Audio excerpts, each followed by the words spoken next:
officer-involved shooting that's hit the headlines in recent years, calls have rung out for change within law enforcement, and it has sparked conversations across the nation. While everyone agrees that safety is paramount, a path forward that affords security to both residents and officers is sometimes murky. Now, to provide perspective of how a call can escalate in a moment, Erica Craven takes us behind the scenes, aiming for answers. As incidents unfold, cell phones come out and body cameras click on. The playing and replaying of video can help determine what happened, but hindsight is always 20/20. To investigate the different perspectives from reality to playback, I volunteered to step into some of the same scenarios that North Dakota officers have responded to. But before we'll learn how I'll react, I had to learn the basics. I was first schooled on how to quickly clear my pistol from its holster. That goes in your holster. Practice that a couple times. Push the button and the gun comes out. But in a life or death situation, you need to be able to get the gun out of your holster. So we practice and practice and practice. My next lesson, weapon safety. Never put your finger on the trigger, right? Always keep your finger out. It took some practice to safely, quickly, and efficiently clear my gun from its holster. Okay. I was cautioned that once the weapon is aimed, there's usually no time to think. I feel like in a high stress situation, this is the part I'm not going to get. You're 100% right. You should not be aiming in a high stress situation, especially this close with a pistol. You're basically point shooting. I then strapped on an assortment of protective gear and was taught how to discharge a Glock 17 9mm pistol, the most common weapon used by police departments in the United States. I trained for close contact, shooting situations. If you're in a life or death situation, your goal is to stop the threat, whether to you or to somebody else. It might take more than one shot to bring a suspect down. When people have their adrenaline going and they might be on some sort of drugs, they might come at you and keep shooting at you, and it might not just be one shot. You might have to shoot once or twice or three times. Once they are no longer a threat or danger to you, that's when you stop shooting. Please? The next step of my training was simulated officer-involved shootings. Scenarios that Bismarck and Mandan police have been called to respond to. We'll see how I handled. Oh my God.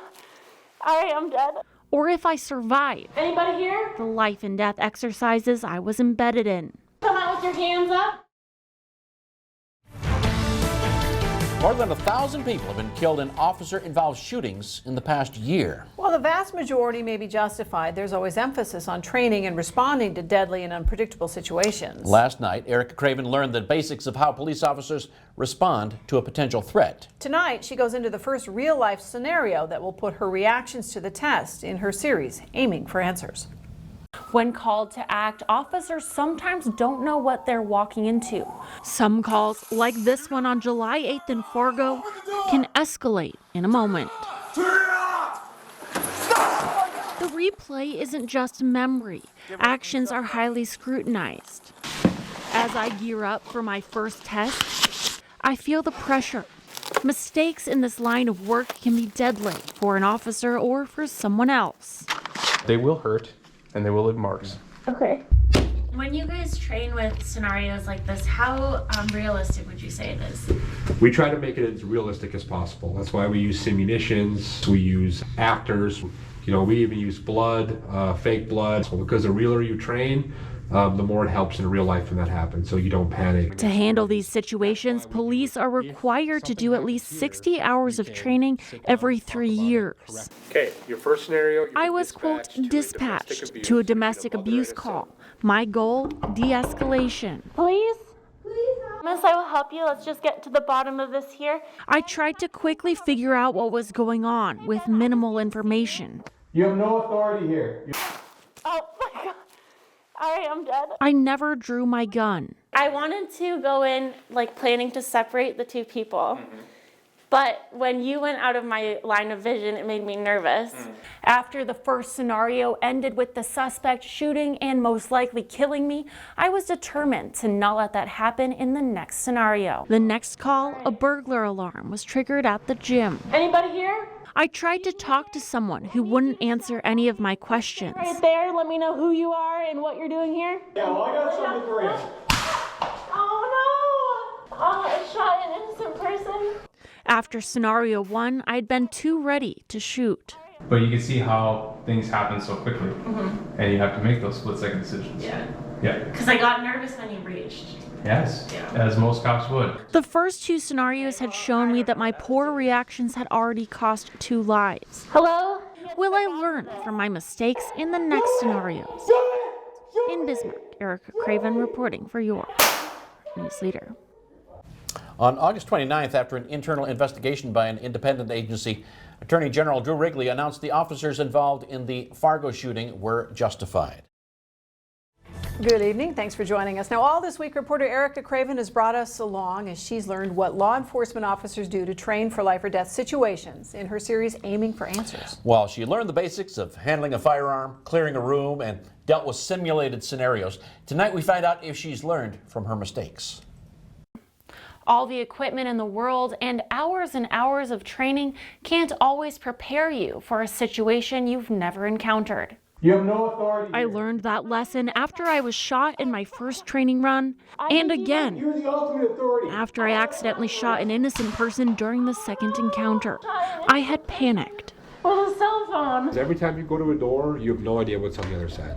You don't know if there's 3 people in there, 1 person, you don't know if they have guns, if they don't have guns, how they're gonna react to you. But that's real life. I hoped the third call would be different. It was a 911 hang-up with no other information. Oh, there's a gun. Can I call for backup, please? I didn't want to enter the room alone, and I didn't want to shoot. But my hesitation I'm sorry. to take control of the situation All right. led to another tragedy. Yeah, well, it was a big deal to me to figure out whether I should have the gun out ready or if that's going to make the situation worse, because you don't want to like have a gun in somebody's face if they're like just like doing nothing wrong, you know. The next call, a suspicious person trying to get into apartments. Hey sir, are you locked out of your apartment? He fired, turned, and fled. You shot him in the back. Yeah, yeah. Would you have been justified? Yeah, he was shooting at you. Yeah. But how does that look to the media? How does it look to people? The general public when they Yeah. see cops shoot people in the back. Yeah, it's not great. Finally, I was called to a convenience store. Where the clerk has called 911 because there is a gentleman inside with a knife. Hey Frank, I just want to talk to you for a second. After a short interaction, the actor turned the knife from himself to me. I don't want to shoot you, Frank. I'm sorry. I learned that my communication skills weren't up to the task. Man. In each scenario, I wanted more information, more time, and backup. Obviously, I was not an expert by the end, but I think I corrected some of the mistakes that I made early on. But then there was also a double-edged sword where I was kind of primed to act in a certain way. So it was a learning experience, that's for sure. You have to train in order to serve the public as best as you can. Agents say the simulated scenario training helps them hone their reactions. It's better to make mistakes in practice than in real life. Excuse me, sir, can you come out with your hands up? In Bismarck, Excuse me, Erica sir? Craven I reporting need for you to your stop News Leader. walking. Just